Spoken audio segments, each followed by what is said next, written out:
Assalamualaikum warahmatullahi wabarakatuh dan salam sejahtera. Baik, di hujung video ini awak akan dapat menjawab soalan berkaitan dengan susunan spring. Sebelum saya pergi dengan lebih lanjut kepada penyelesaian soalan berkaitan dengan susunan spring, jadi saya akan imbas konsep dahulu mengenai susunan spring. Ada dua cara utama untuk awak susun spring. Pertama adalah secara sesiri dan yang kedua adalah secara selari.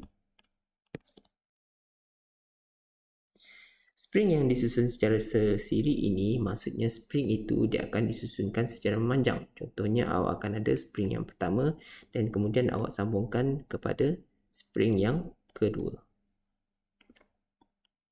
Contoh saya sambungkan kepada satu jenis beban. Baik, untuk spring yang disusun secara selari, maksudnya awak ada spring ini akan disusun secara sebelah menyebelah. Jadi contohnya saya ada spring ni spring yang pertama. Baik, dan di sebelah itu pun awak ada spring yang kedua.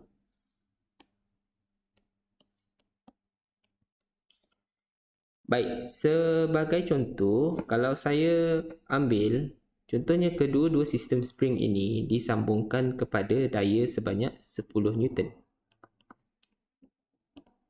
Jadi apa yang berlaku kepada setiap spring tersebut? Di sini simple sahaja.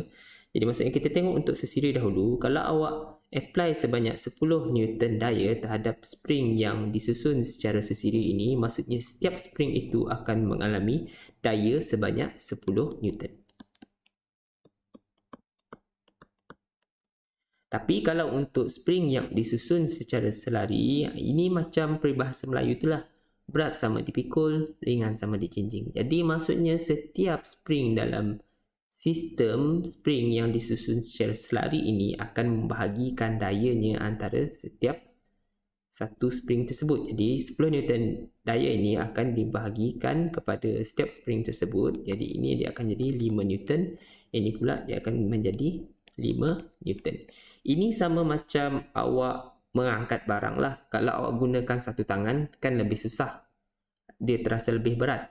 Tapi kalau awak gunakan kedua-dua belah tangan awak, jadi maksudnya daya itu akan dibahagikan sama rata antara kedua-dua belah tangan awak. Ringkasnya macam ni. Kalau sesiri ini maksudnya setiap spring itu akan merasakan daya yang sama dengan daya yang dikenakan terhadap sistem spring tersebut.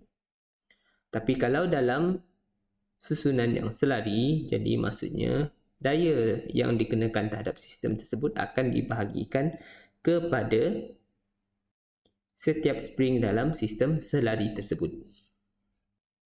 Jadi selepas itu, bila awak dah dapat semua detail itu, so ini adalah berkaitan dengan daya yang dikenakan. So lepas itu awak akan boleh menyelesaikan masalah tersebutlah dengan menggunakan hukum iaitu F bersamaan dengan Kx, di mana dari sini awak boleh tengok dia punya daya dan kemudian mungkin soalan itu akan bertanya kepada awak mengenai dia punya pemalar ke, ataupun dia akan minta awak untuk mencari apa dia punya pemampatan ataupun regangan. Baik, untuk satu lagi kes yang lebih ekstrim. Jadi kalau awak faham apa yang saya buat tadi berkenaan dengan sesiri dan selari, awak sepatutnya boleh grab juga konsep ini. Jadi contoh kalau kita ada extreme cases di mana kita ada satu spring. Lepas tu satu spring tu dia akan disambungkan kepada 3 spring contoh. 3 spring 3 spring. Spring ketiga. Dan kemudian daripada daya 3 spring itu akan disambungkan pula kepada 2 spring. Jadi kita assume ni semua adalah spring yang serupa lah. Dia sama keras. Contoh saya apply daya sebanyak 12 Newton terhadap sistem spring ini. 12 Newton. Jadi apa yang berlaku? Spring yang pertama, so kita pergi secara memanjang dahulu ataupun secara sesiri. Memanjang tu maksudnya sesiri. Jadi going down maksudnya kita akan tengok kita ada 3 level di sini. First level ni dia akan ada 12 Newton. Second level ni akan ada 12 Newton. Dan the third level pun akan ada 12 Newton. Baik, kalau kita analyse step level, jadi yang pertama dia di sorang-sorang saja. Jadi sorang-sorang spring ini maksudnya dia akan merasai daya sebanyak 12 Newton. Baik, untuk kita pergi kepada level yang kedua, so di sini kita ada 3 spring disusun secara selari. Jadi bila dia disusun secara selari, jadi macam saya cakap tadi, daya itu akan dibahagikan sama rata antara setiap spring tersebut. Jadi untuk level yang kedua ni awak akan ada spring yang pertama ni 4 Newton, spring yang kedua ni 4 Newton, spring yang ketiga pun 4 Newton. 12 Newton daya tu dibahagi di antara 3 spring yang disusun secara selari tersebut. Ini 12 Newton atas ni. Baik, level yang ketiga pula kita ada 12 Newton dibahagikan kepada 2 spring. Jadi setiap spring di sini akan dapat 6 Newton daya. Sini pun dapat 6 Newton daya. Jadi kalau awak faham semua itu, sepatutnya awak dah boleh jawab soalan praktis formatif 1.4, 3A hingga 3C.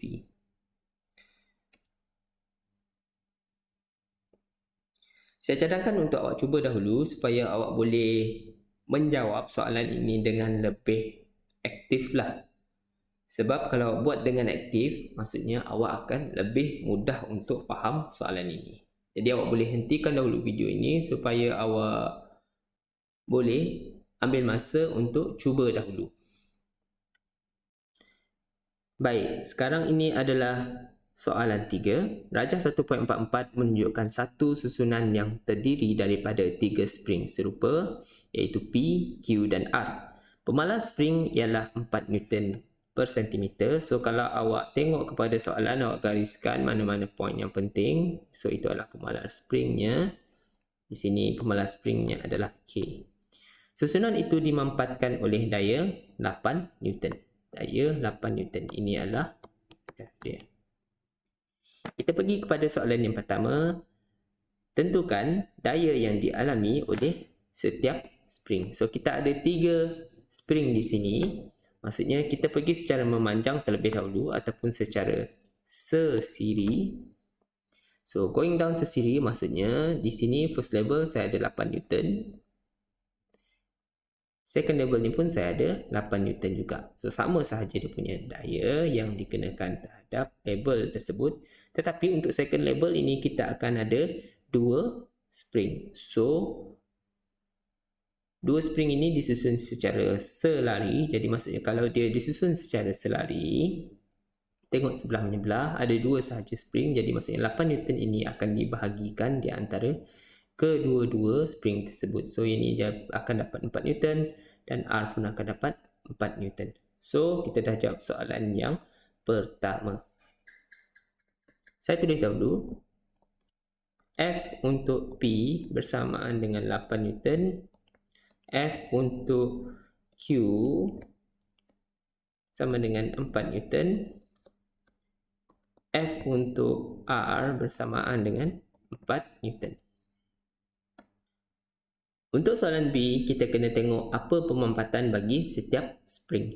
Jadi di sini kita diberikan dengan spring yang serupa. So K dia bersamaan dengan 4 Newton per sentimeter. F dia adalah diberikan oleh daya yang dialami oleh setiap spring itu. Jadi maksudnya itu kita boleh dapat daripada A. So general equation yang kita akan gunakan di sini adalah F bersamaan dengan Kx. Ini adalah hukum Hooke. Baik, jadi kita tengok dahulu untuk spring Q. Bukan Q tapi P dahulu Saya cari P dahulu. Jadi X untuk P. So kita substitute dalam persamaan tersebut. Jadi maksudnya untuk FP yang pertama itu, untuk spring P, jadi maksudnya daya awak bersamaan dengan, kita gunakan persamaan ini untuk P Jadi maksudnya kita ada F bersamaan dengan 8 Newton, K bersamaan dengan 4 Newton per centimeter, dan X adalah yang kita nak cari berkenaan dengan P tersebut. Baik, untuk yang memudahkan saya di sini saya deal dahulu dengan dia punya unit. N ni saya boleh cancel each other. 4 ni pun saya boleh cancel juga. Sebenarnya 4 dengan 8. So ini bahagi dengan 4 boleh jadi 2. Ni bahagi dengan 4 boleh jadi 1. Baik, sentimeter ni per sentimeter. So saya dapat darabkan. So maksudnya dia akan beralih ke sini lah. 2 sentimeter sama dengan X. Jadi pemampatan yang dialami oleh P adalah bersamaan dengan 2 cm di sini. Baik, jadi awak tengok di sini untuk Q dan R. Q dan R ni mempunyai daya yang sama. Spring dia serupa, jadi maksudnya pemampatan dia akan jadi sama sahajalah. Jadi bezanya dengan P, dia punya daya adalah 4 Newton. So kita just boleh substitute gunakan hukum Hooke ini. Sama juga macam yang case P tadi. F bersamaan dengan 4 Newton untuk case ini. K dia masih sama sahaja. K dia adalah bersamaan dengan 4 Newton per sentimeter. Darabkan dengan dia punya X. Saya ulang step yang sama. Ini dapat cancel. Ini dapat cancel. 4 dengan 4 jadi 1 dan 1. Sentimeter. Jadi maksudnya di sini awak ada 1 cm bersamaan dengan X. Ataupun X dia, pemampatan dia akan sama dengan 1 cm. Baik, sekarang berpindah kepada soalan C. Pemampatan bagi sistem spring tersebut. Jadi maksudnya first level tadi, pemampatan dia untuk P itu bersamaan dengan 2 cm di sini. Untuk the second level itu, awak ada pemampatan dia adalah 1 cm. Ditunjukkan oleh kedua-dua spring Q dan R. Jadi maksudnya pemampatan bagi sistem ini akan bersamaan dengan 1 cm tambah dengan 2 cm. Bersamaan dengan 3 cm.